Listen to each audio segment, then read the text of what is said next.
Hello and welcome to Team Franco Bodybuilding Podcast. Your one and only host, and hoping everyone is doing fantastic, getting it done, both in and out of the gym. Before I begin and talk about today's topic and to go a little bit deeper, I just want to thank everyone again for listening, comments, people actually coming up to me at my shows, let me know that they dig the podcast, how it's helped them during their prep and learning how to plan for future preps. That's what it's all about. I just like putting stuff out there, as crazy it may be, or not crazy, or disagreeing with me. It's my opinion, my anecdotal experience that I like to share with you guys, and just to keep it, ground level. Nothing too extreme or drastic. I try to oppose what you see on social media nowadays, especially with all the influencers saying this or that, it's got to be this way, or pushing this product or this type of training. Yeah, I mean, bodybuilding certainly has changed over the years as far as the approach, the intellect. But the one thing that does remain the same is you versus you, and training, and you focusing on what needs to be done for your progress, because no matter what you may see on social media, it shouldn't make a difference at all or reflect on your energies to reaching your goals. And that kind of leads into what I want to talk about today, where, again, personally and anecdotally, after 25 plus years of working with competitors and thousands of them, this is what I found these people to be the most successful. And just like the title says, you must live in two separate worlds. Two separate worlds, okay? And I'm going to describe what those worlds are. And every once in a while they may collide, but a true competitor over time that wants success in natural bodybuilding will learn to separate them, because it is about a constant evolution of getting better. You hear me talking about that all the time. And to allow that to happen, you need to have separation. You can't let them blend together. Occasionally they may be, but if they are, you got to be like, oh, I can't let that happen. This is not good. So what are these two worlds? The first world is simply doing what is necessary in and out of the gym, right? Just how I start off all my podcasts. So we have 24 waking hours during the day. Well, we have 24 hours in the day. Hopefully you're awake 16 of them and getting good sleep. All right, you get the point. 1 hour a day, if it's even every single day, that is your time. That is your separation from the real world. It's your time to focus on weight training, as long as you are planning them properly, training properly. Let's just consider that you guys are, which I'm sure you are. That is your time to have a separation. That is your focus, where you are doing what is necessary to build the body the best that you can.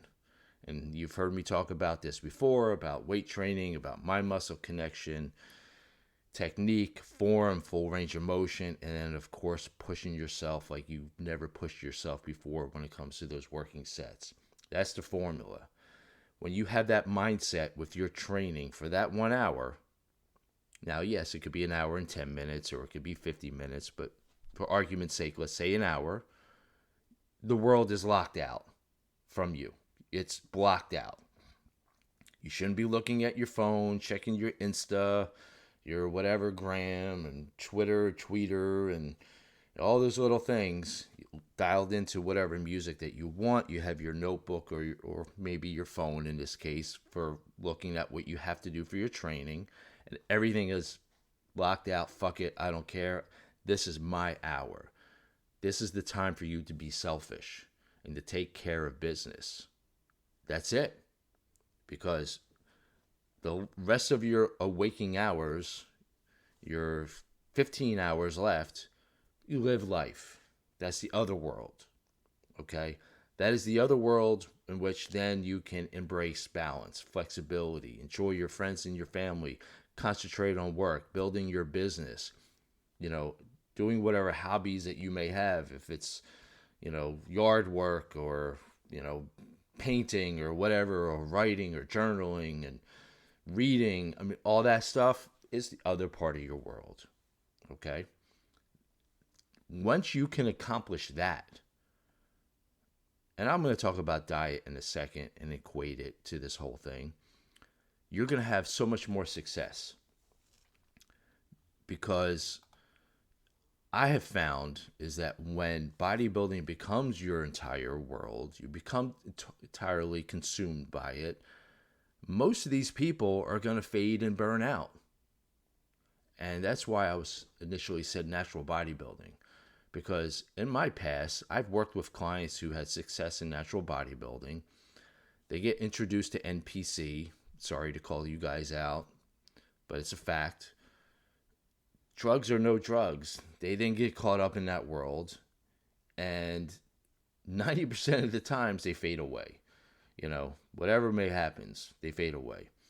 So that's why if you stay drug-free and you focus on drug-tested competitions, you're going to have all the success, I promise you, able to climb the ladder of winning classes, winning pro cards, winning pro shows that we should drive, which will still drive us to wanting to get better. But even taking away a contest, that's innate. We should always want to get better.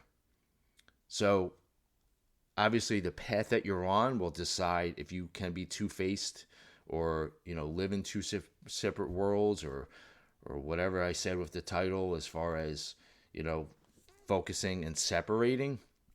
You're going to have all the success that you are after as long as you learn how to separate the two. Now, when it comes to diet, same idea. You don't have to put it on a pedestal with your food or whatnot or have bragging rights. Food is just food, and it's part of the process. Now, obviously, it's part of the process depending on where you are with your journey. Now, yeah, if you're going to be eating less during contest prep, eating more above maintenance so you can feel good in the gym, so be it. But if you can separate the two and embrace it by separating your two worlds, realizing that my weight training is my time, my focus, I don't care what's going on, don't disturb me. That's the selfishness of it, but it's just 1 hour. And then be able to live your life, do what's necessary to be effective, to reach all your goals outside of the gym. And your diet is the same way. That's like the coasting part. That's just, because even if you're not competing or a physique competitor, you're still going to eat food. So why make it a bigger deal than what it really is? So that's where it becomes more of a mental separation when it comes to the diet and nutrition part, where, you know what? I'm going to go out to dinner with friends tonight. Yeah, they're going to be living it up, drinking beers on a Thursday night, whatever, watch the ball game. But I'm still going to, eat healthy, maybe have a couple chicken wings, 1 beer, but I'm not going to splurge and go balls out and then sabotage and then feel guilty the next day. That is the balance and flexibility and the capability of living in two different worlds in which the diet can then bleed over into the flexible world and not ruin everything. And I know I'm going off on a tangent, but hang on there, guys. That is how I started coining the phrase balance and flexibility. And it's funny because it's not because, it's a cop-out or anything. It's really because living in the two different world aspect, focusing on the diet, focusing on the training, and then having that balance part of living life. To me, the clients that I've worked with over time, and I like to put myself into that same boat, have the most success competing, where they don't have the highs and lows that you often see on social media. Meaning, like, people hate, if they compete once, they had a terrible prep, they never want to do it again, they say, fuck it. Or they have some success, they ride it out, but then burn out because they can't keep up the pace that they were doing for the last year or 2 years. Because they never embraced the two worlds, and basically they melted together, so therefore It becomes one world of obsession. Now, I've seen coaches actually knock me. Not going to name names, but it's been reported, and I've seen it firsthand. People saying, fuck balance and flexibility. You know who you are. All right? I don't like doing this, but I also believe the reason why they're saying that is because they're jealous. That they didn't want to preach this. They want to preach all or nothing type attitude. And I'm not saying it's wrong, because the all or nothing attitude, how I let off this podcast, is what you do in the gym just for that 1 hour. It doesn't need to be carried over into your entire life. If you're reaching a goal, it's not about all or nothing. It's about discipline. And that's your choice, because every choice that you make leads you to the point that you're in this moment. So you don't have to be an asshole about it. That's really my take home point. And that's where the separation of the two worlds of bodybuilding, what you do in the gym, and then the rest of your life going on, if you can embrace that, you're going to have more success competing. You hear me talk, how, once you get locked in, nothing's going to stop you. Yes, but I'm still not avoiding daily life stuff. I still have responsibilities as a husband, as a father, as a homeowner, as a business owner, and coach to many, many clients. It's because I enjoy it. I love that stuff. It's part of life. I still have other goals outside of bodybuilding. But no one disturbs me when I'm training for that hour. They know that, especially leg day. All kidding aside. So, really what I'm trying to take home for you guys here today is that you can still achieve everything that you want to in and out of the gym. You need to be selfish when it comes to your training, where you are locking everything out, focusing, making those workouts count so they accumulate, and you can build that muscle. You can separate when it comes time for a contest prep as far as your diet, and realizing that it is just food, and I am just going into a caloric deficit, but I don't need to lock myself out of the world and just be like, I'll talk to you guys in 3 months. No, because it's not going to be productive. You may even have hatred for the sport by the time that you're done. And my objective as a coach is to listen to the client, teach them that you want to crush it in the gym, teach them that food is just food, and we're in this for the long haul for as long as you want to go, and you're going to progress year after year, show after show, because we're learning and gathering data on how your journey led you to the point that you're in right now. So, a little corny, maybe, something to think about, of course. It's just an evolution, guys. That's really what it comes down to. And if you want to start bodybuilding, start competing, this is what I highly suggest for you to do. Be two-faced, or whatever the case is. Live in two worlds. Focus on the gym. Crush it. The diet will take care of itself no matter what phase that you're in. Don't make it bigger than what it really is. And you really got to concentrate on yourself. And I'm going to end with this. Yes, you want to win a show. Yes, you want to come home with that pro card. Yes, you want to win pro prize money. But there is no offense or defense, and that's why it's still you versus you.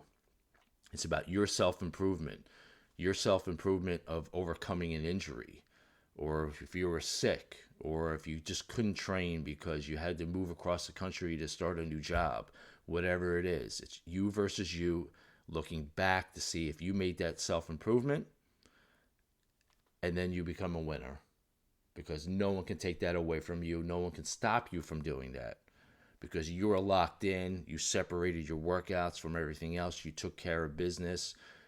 You had the diet in check. You weren't tempted by craziness around you or thinking that, you got to show off. And you kept to yourself, and then boom, you reached your goal. So again, a little bit all over the place. Again, this is something I just thought of this morning, wanted to share with you. I get these inspirations sometimes after reading stuff online or even talking to clients, which inspire me. I just like seeing success in people, and not and not seeing people burn out as quickly as they do, which I've been seeing more and more. And an interesting fact, I have clients that come and go. It is what it is. And a lot of times when they leave and they try to expand their horizon with a big time coach or do a different avenue in a different organization, they may compete once and then they burn out. And I could pretty much predict it is because they didn't have that separation. They didn't have those two worlds. It just became one big ball rolling down the hill of self-destruction. And then they basically maybe do one more contest and they're done. And maybe if that's their choice and that's what they wanted to do and they reached the goal, fine, so be it. I just like seeing people have success and learning over time. If they decide to hire me, it's not just crushing it, nailing that first show. It's getting better every show that passes, constantly getting better over a few years or many years. And to go back to my point originally in my ramble is that if you can separate, you can live in the two worlds of just taking care of yourself, boom, and then living life and not letting them collide, you're going to have even more success in bodybuilding. So if you're interested in coaching and my kind of philosophy when it comes to this, because ultimately you want the best for yourself and have a great time. And yeah, you're going to have to push yourself eventually. I mean, when it comes to the diet and grind, it does suck. Let's just say that. Yeah, there's no way about that. But with the proper transition, it's not going to be as terrible. That I can also tell you in confidence and be, secure about. All right, guys, I'm going to sign off. Any questions or concerns, hit me up, fitfranco@verizon.net. I'll talk to you next time.